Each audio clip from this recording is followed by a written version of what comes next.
Good evening, Americans. Welcome to the Ed Show. I'm Michael Eric Dyson, in for Ed Schultz. Governor Mitt Romney has made his debut on the world stage as a presidential candidate, and his act has been met with a collective groan.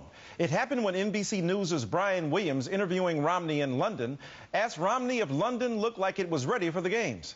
Here's what he said. You know, it's hard to know just how well it will turn out. There are a few things that were disconcerting. The stories about the private security firm not having enough people, the supposed strike of the immigration and customs officials, that obviously is not something which is encouraging. Mr. Romney managed to insult the British on their own turf about an event they have been planning for 7 years. Suffice it to say, the British were unimpressed. Here's the British Prime Minister David Cameron. We are holding an Olympic Games in one of the busiest, most active, bustling cities anywhere in the world. I mean, of course, it's easier if you hold an Olympic Games in the middle of nowhere.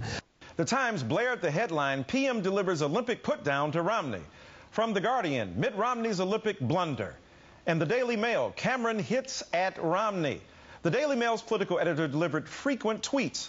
Another verdict from one Romney meeting, apparently devoid of charm, warmth, humor, or sincerity. Romney blunders again by revealing he's had supposedly top-secret briefing by MI6 boss. Joining me now is political commentator and satirist Martin Lewis, also a contributor to the Huffington Post. Welcome, my friend. Hello. Look, just how big of a mess has Mitt Romney gotten himself into? Well, it's a big pile of Mitt, frankly. It's really difficult because I have to say, for the first time in his life practically, on one level, Mitt Romney might actually be correct. The British organisation of the Olympics has not been that great, and it's conceivable that there will be some big blunders. However, it is not the job of an American politician to come to Britain and say that. That's our job to criticise ourselves. We don't need an American. It would be as though a British socialist politician would go to America and say that America's economic woes were as a result of all the vulture capitalists such as Mitt Romney and his cronies at Bain Capital that caused the problems in America.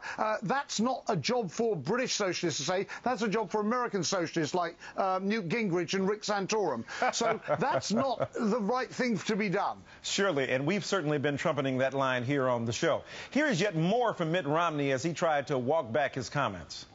I don't know of any Olympics that's ever been able to be run without any mistakes whatsoever, but they're small. And I was encouraged, for instance, to see that something that could have represented a real challenge, which was immigration and customs officers on duty, that is something which was resolved, and people are all pulling together. Brother Martin, did his repeated attempts to correct himself do any good at all? Oh, no, he dug bigger and bigger holes. I love the one where he talked to Brian Williams about the concern about the private security firm that had been hired, and there were problems there. Hello? It used to be security was done by federal workers, good union workers, but now it's outsourced. Does this ring a bell? This was what Bain Capital's philosophy is, and Mitt Romney's is. Yeah, you know, if you go to the Acme Night Watchman Company from Mumbai, maybe your security won't be as good as having good national federal workers. So he's complaining or speculating about a problem that would be mirroring his own policy. Another example of that is the fact that he said that he didn't think the British public might be supportive and that the British public might not get behind the Olympic Games. Well, I got news for Mitt Romney. The British public has been clinically depressed for the last 2 years because it has a government practicing the very economic policies that Mitt Romney's advocating. It's been big tax cuts for the wealthy and a big cut down on social services to help the poor and underprivileged. So no wonder the British public are a little bit depressed at the moment. Well, I'll follow your advice and not chime in on that criticism. You said it well enough. Prime Minister Cameron seemed to go out of his way to be hospitable, other than that one well-placed jab, but Romney didn't do much for the special relationship, did he? Certainly not. Look, it's not very hard. It's not rocket science to actually to create a good relationship between an American president and a British prime minister. I mean, George Bush just put out some doggy treats, and he had Tony Blair acting like a French poodle. I mean, it's not hard to do. So to alienate your allies is not really good sense.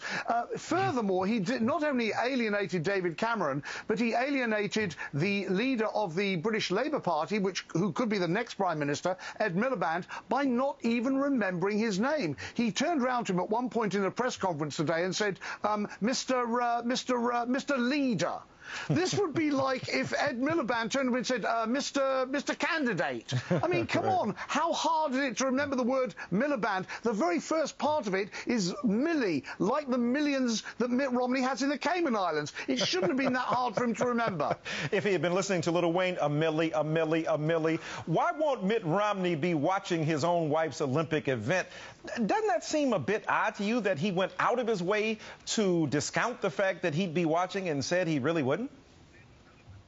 Well, he's going to have some problems to answer with Anne Romney. I don't know how he'll get on there, but I do wish to defend him on one point. It's been said that he should not have divulged the fact that he met the head of MI6, which is a very secretive organisation. In fairness to him, what he actually did was he met Judi Dench, who plays M in the James Bond films, and he got a little confused. What about the fundraiser he's having with the people behind the LIBOR scandal? I mean, isn't this interesting? And the Barclays and so on. I mean, what's he over there doing? Well, it's very important for him to try and raise money from rich Americans in London and Britain. So he's going out and doing that. But he's put his foot in his mouth yet again, because it's just been revealed some of the comments he's made in the last couple of years about Britain. He called it a second-tier nation. He said that it had produced nothing that anyone wants. Hello, Shakespeare, Dickens, the Beatles.